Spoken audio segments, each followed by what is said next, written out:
Hi ಎಲ್ಲರಿಗೂ ನಮಸ್ಕಾರ. ನನ್ನ ಯೂಟ್ಯೂಬ್ ಚಾನಲ್ಗೆ ಸ್ವಾಗತ ಸುಸ್ವಾಗತ. ಇವತ್ತು ನಾನು ಒಂದು ರೆಸಿಪಿ ಮಾಡ್ತಾ ಇದ್ದೀನಿ, ತುಂಬ ಚೆನ್ನಾಗಾಗುತ್ತೆ. ಇದು ಮಾವಿನಕಾಯಿ, ತೋತಾಪುರಿ ಮಾವಿನಕಾಯಿ. ಇದನ್ನು ಚಿಕ್ಕದಾಗಿ ತುರಿದು ಇಟ್ಟಿದ್ದೇನೆ. ಇದರಿಂದ ಮಾವಿನಕಾಯಿ ತುಪ್ಪ ಮಾಡುವ ತುಂಬಾ ಚೆನ್ನಾಗಿರುತ್ತೆ. ಇಲ್ಲಿ ನಾನು ಚಿಕ್ಕ ಗಾಂಧಾರಿ ಮೆಣಸನ್ನು ತಗೊಂಡಿದ್ದೀನಿ.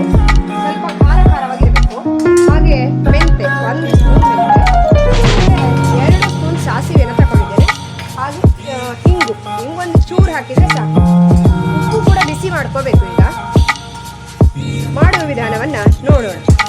ಇಲ್ಲಿ ನಾನು ಉಪ್ಪನ್ನು ಬಿಸಿ ಮಾಡ್ತಾ ಇದ್ದೇನೆ, ಯಾಕೆಂದರೆ ಇದು ಹಾಳಾಗೋದಿಲ್ಲ, 1 ತಿಂಗಳಾದರೂ ಹಾಳಾಗೋದಿಲ್ಲ. ಹಾಗಾಗಿ ಉಪ್ಪನ್ನು ಸ್ವಲ್ಪ ಬಿಸಿ ಮಾಡ್ಕೋಬೇಕು. ಆಮೇಲೆ ಮತ್ತೆ ಮಾವಿನಕಾಯಿಗೆ ಹಾಕಿ ಕಾಸೋದು, ಅಂದರೆ ಬಿಸಿ ಮಾಡೋದು. ಮಾವಿನಕಾಯಿನ ತುರಿದಿಟ್ಟಿದ್ದೇವಲ್ವ, ಅದಕ್ಕೆ ಹಾಕಿ ಕಾಯಿಸಬೇಕು, ಇಲ್ಲಾಂದರೆ ಅದು ಹಾಳಾಗೋಗುತ್ತೆ. ಖಾರ ಖಾರವಾಗಿ ತುಂಬಾ ಚೆನ್ನಾಗಿರುತ್ತೆ. ಉಪ್ಪಿನಕಾಯಿ ಥರನೇ ಮಾವಿನಕಾಯಿ ತುಪ್ಪ ಅಂದರೆ ಸೂಪರಾಗಿ ಊಟಕ್ಕೆ, ಅನ್ನಕ್ಕೆ ಕಲಿಸ್ಕೊಂಡು ಸಹ ಊಟ ಮಾಡ್ಬೋದು. ಅನ್ನಕ್ಕೆ ಹಾಕ್ಕೊಂಡು ಊಟ ಮಾಡ್ಬೋದು, ತುಂಬ ಚೆನ್ನಾಗಾಗುತ್ತೆ.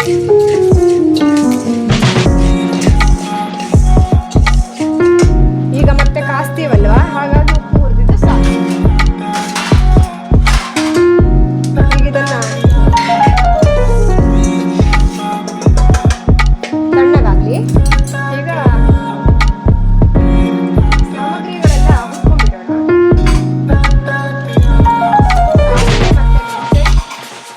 ಗಾಂಧಾರಿ ಮೆಣಸು, ಇದು 3 ಡ್ರೈ ಆಗಲಿ. ಇದನ್ನು ಪೌಡರ್ ಮಾಡ್ಕೋಬೇಕು.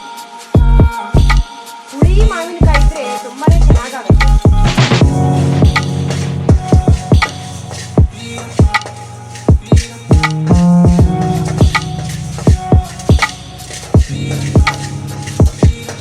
ಮಾವಿನಕಾಯಿ ಅಂದರೆ ಯಾರಿಗೆ ಇಷ್ಟ ಇಲ್ಲ, ಬಾಯಲ್ಲಿ ನೀರು ಬರೋ ಹಾಗೆ ಆಗುತ್ತೆ.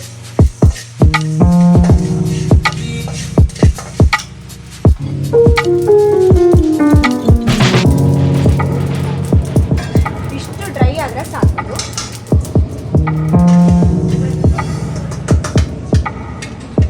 ಸ್ವಲ್ಪ ತಣ್ಣಗಾದ್ಮೇಲೆ ಪೌಡ್ರ್ ಮಾಡೋಣ.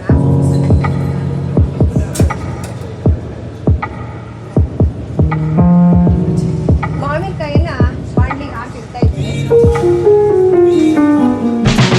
ನೀರಿನ ಅಂಶವನ್ನು ನಾವು ತೆಗಿಬೇಕು, ಸ್ವಲ್ಪ ಡ್ರೈ ಮಾಡಬೇಕು ಮಾವಿನಕಾಯಿ.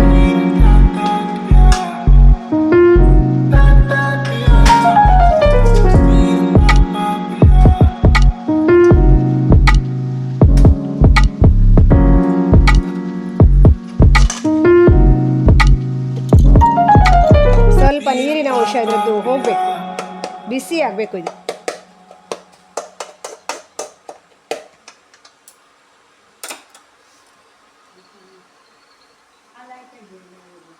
ಈಗ ಇದಕ್ಕೆ ಉಪ್ಪನ್ನು ಸಹ ಹಾಕ್ತಾ ಇದ್ದೀನಿ. ಇದರಲ್ಲೇ ಕರಗಬೇಕು ಇದು ಉಪ್ಪು ಮಾವಿನಕಾಯಿಲಿ, ಸರಿಯಾಗಿ ಮೆಲ್ಟ್ ಆಗಲಿ.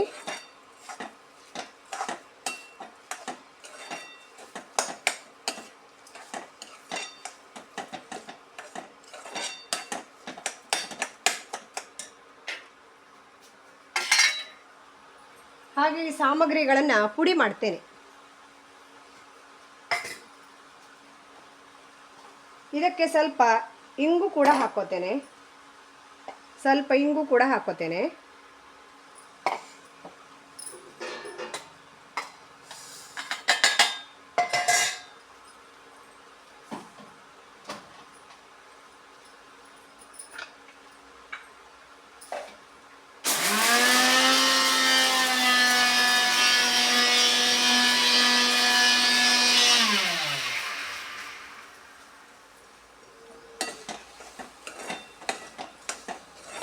ಇದರೊಳಗೆ ಇದು ಉಪ್ಪು ಮೆಲ್ಟ್ ಆಗಬೇಕು.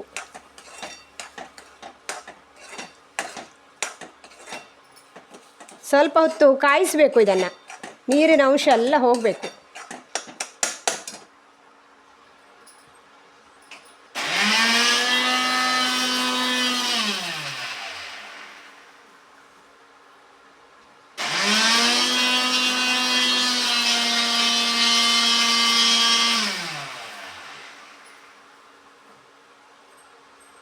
ಈಗ ನಾನಿಲ್ಲಿ ಪುಡಿ ಮಾಡಿ ತಂದಿದ್ದೇನೆ, ಇದನ್ನು ಮಿಕ್ಸ್ ಮಾಡ್ತೇನೆ.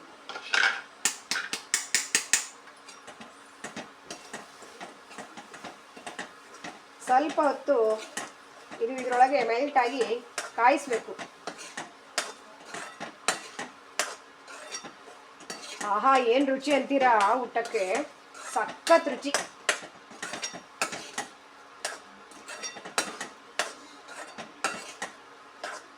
ಸ್ವಲ್ಪ ಎಣ್ಣೆನೋ ತುಪ್ಪನೋ ಹಾಕ್ಕೊಂಡು ಬಿಸಿ ಬಿಸಿ ಅನ್ನಕ್ಕೆ ಊಟ ಮಾಡೋಕ್ಕೆ ತುಂಬ ರುಚಿಯಾಗಿರುತ್ತೆ.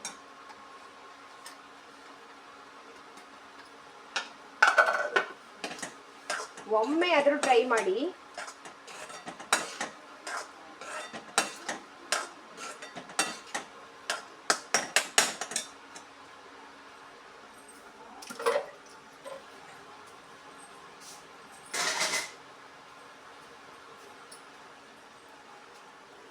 ಮಾವಿನಕಾಯಿ ತುಕ್ಕು ವಿಡಿಯೋ ಇಷ್ಟ ಆದರೆ ಲೈಕ್ ಮಾಡಿ, ಶೇರ್ ಮಾಡಿ, ಸಬ್ಸ್ಕ್ರೈಬ್ ಮಾಡಿ. Thank you so much friends. Bye bye. ಮತ್ತೆ ಮುಂದಿನ ವಿಡಿಯೋದಲ್ಲಿ ಮತ್ತೆ ಸಿಗ್ತೇನೆ.